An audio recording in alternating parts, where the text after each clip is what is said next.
the number one problem, perhaps, for the United States right now is the Strait of Hormuz. Is there a military solution to that? And if so, what would it look like? Well, that's the nature of asymmetric warfare. You can take out the Iranian fleet and the entire Iranian navy, and the Fifth Fleet has done that. But the asymmetric capabilities, the speedboats, the unmanned boats, the mines, and the coastal missiles will still be there. And this is a threat you cannot just totally remove. It's just like we have the anti-tank missile problem in Lebanon. You can take some of them out, you can have countermeasures, but they will always be able to snipe away.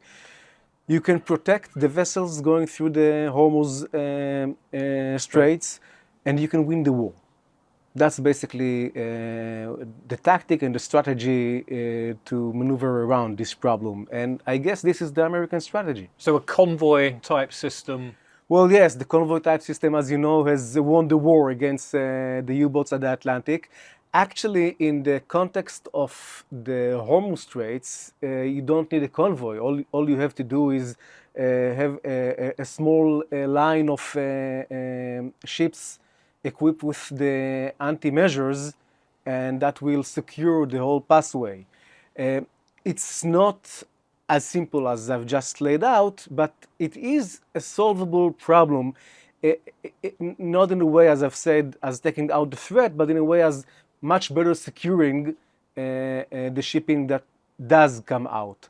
Is it what you're saying, basically, that they could protect shipping to some degree, but there'd be no guarantee and that ships could be lost? Yes, but to a sufficient degree, to a good degree. But then again, it's not just the tactical question. And you can see the Iranians realize that. So today they went after the UAE oil facilities that go around the straits. They have this pipeline going around the straits, straight to the Strait of Aden. And the Iranians went after that. So they realize not all the oil has to go through the Hormuz Straits. A big chunk of the oil is going out through other ways, and they're trying to sabotage that too. Okay. Over the last 24, 48 hours, the United States has decided to move forces from Asia.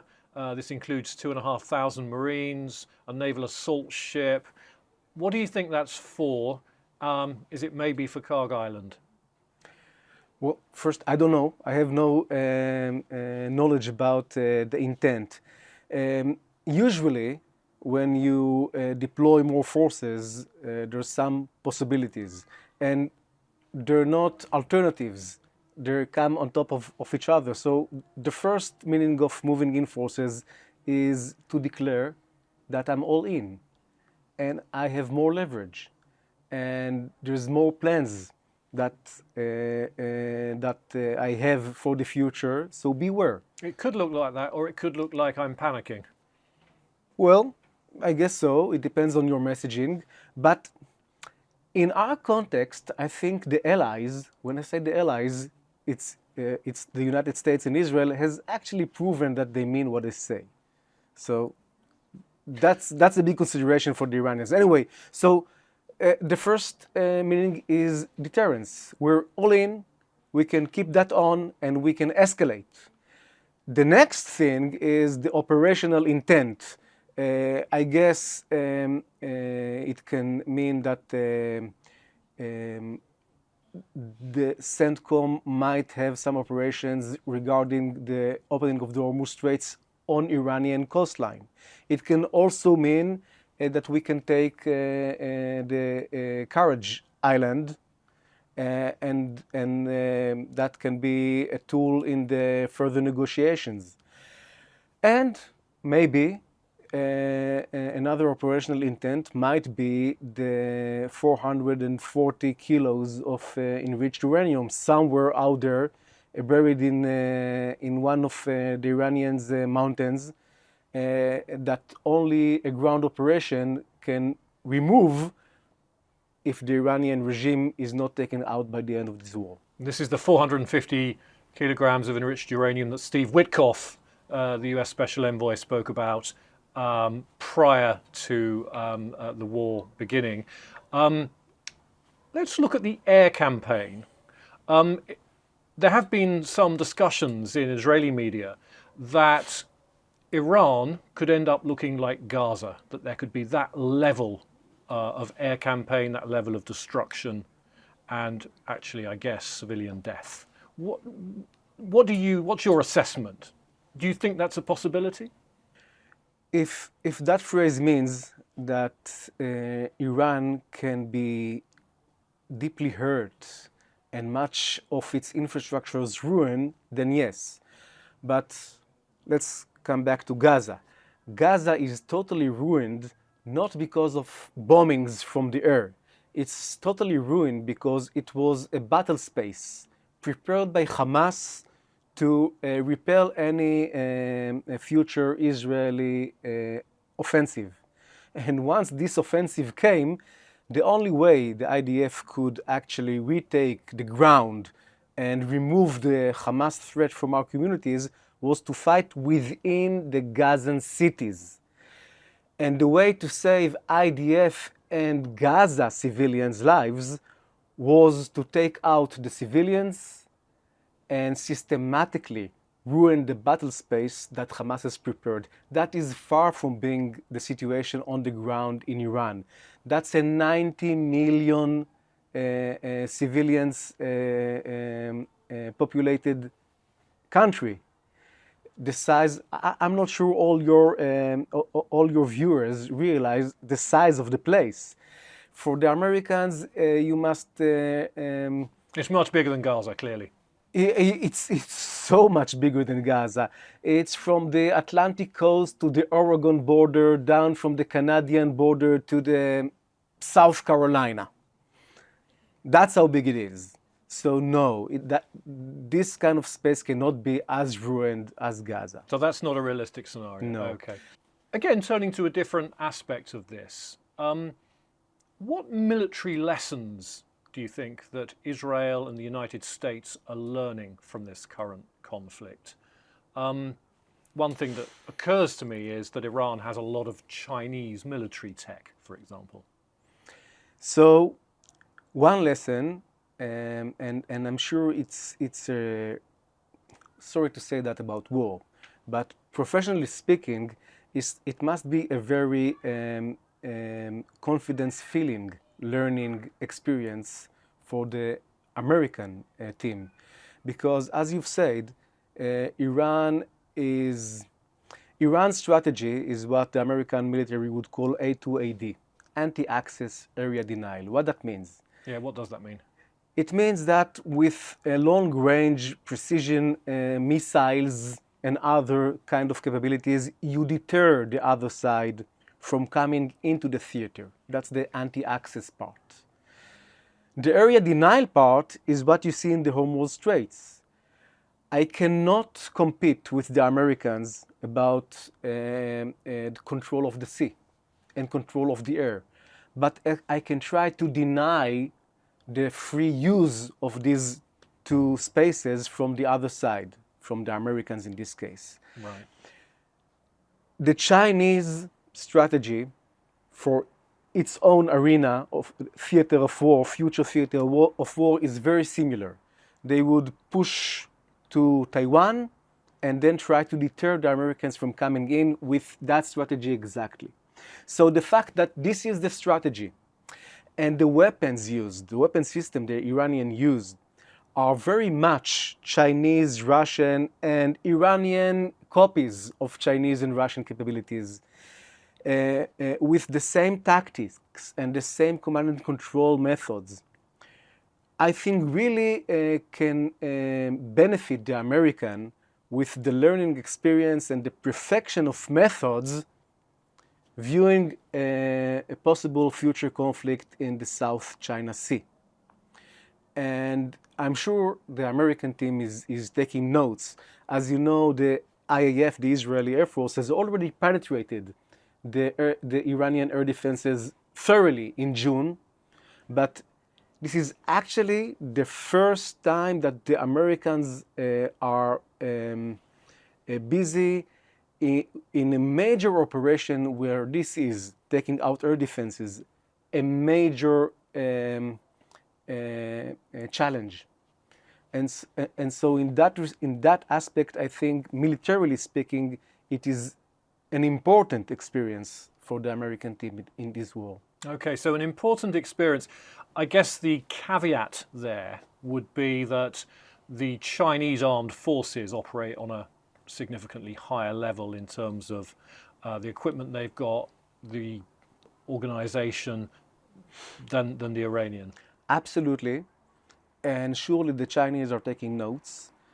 And surely they must be thinking, well, they are so much better than the Iranians, as you've just put. But on the other hand, they're also thinking to themselves, well, this is my equipment. This is my doctrine. And mind you, the Russians were absolutely sure that the only thing that was wrong with their equipment is the Arab use of it. And then came the Ukraine war, and the reality has struck that it was much deeper than just the Arab misuse of Soviet and Russian weapons during the Arab-Israeli wars. So the Chinese, which are a very hard-working, learning people, I think they must reflect on the current events, especially in the context of their 2027 readiness year that they have declared. As you know, they have declared 2027, military speaking, as a target being readier for a future conflict around the Taiwan Straits and Island. Okay, well, if we can bring it back then to this conflict. If this conflict ends with Iran weakened, but without regime change, where does that leave the Middle East, the balance of power? Does it mean X months down the line, there's another war? So everyone is asking about winning this war. How do we know we win? And the first point would be that we should realize that military force has its limits. And surely the Americans have realized that after the first decade of our century.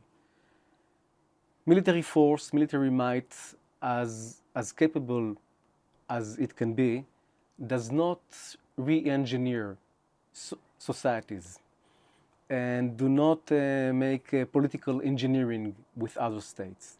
So the removal of this regime, we can only create more comfortable conditions for the Iranians to exploit. We cannot we sure cannot foresee how and when it will happen. I'm confident that it will happen, but I could say that before this war. I'm sure this war has hastened the process. Whether that happens or not, whether it happens quickly or less quickly, stripping Iran of its military capabilities, of its protection system in our region is essential. It's essential not just to stabilize this region, it's essential also in the larger frame, like, as I've said, a future possible war between the United States and China. The Americans wouldn't want Iran at the southern flank of the Pacific in this kind of a scenario. So stripping Iran from its capabilities is a good thing.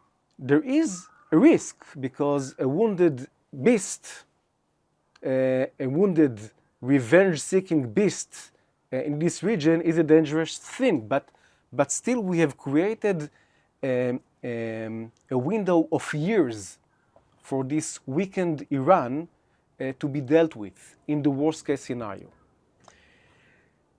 We should also reflect about the nearer surrounding of Israel.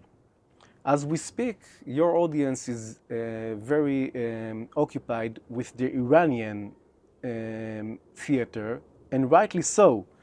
But as we speak, the IDF is also busy in our northern sector with Hezbollah terror army that deployed back to the south of Lebanon and is shooting at our communities in the north for the last 2 weeks. Sure. So another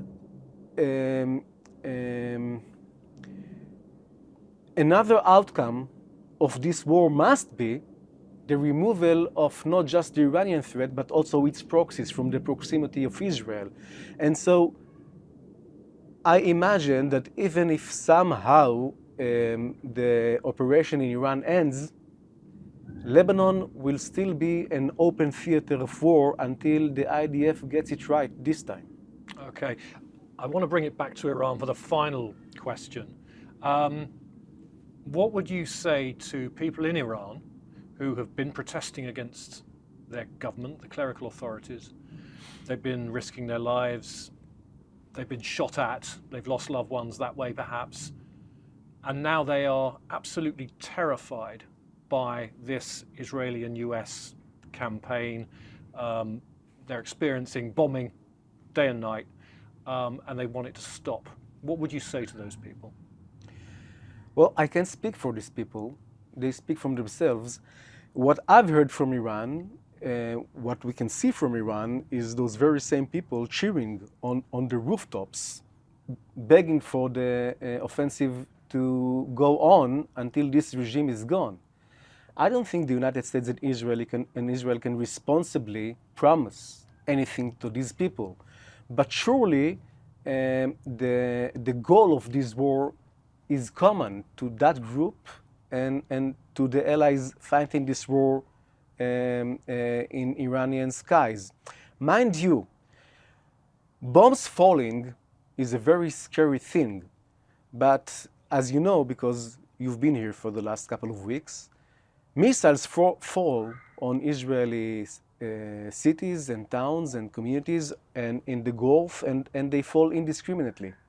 Their purpose is to kill civilians. Now, the American and Israeli bombings in Iran specifically target a very intelligence-acquired targets. Some mistake can happen, and some collateral damage always occur in war. But I'm sure, and I can see that those Iranians that you speak of realize that, because we can see them walking in the streets, sending pictures of the besieged post points in Tehran and begging for those posts to become next day targets. Thank you very much.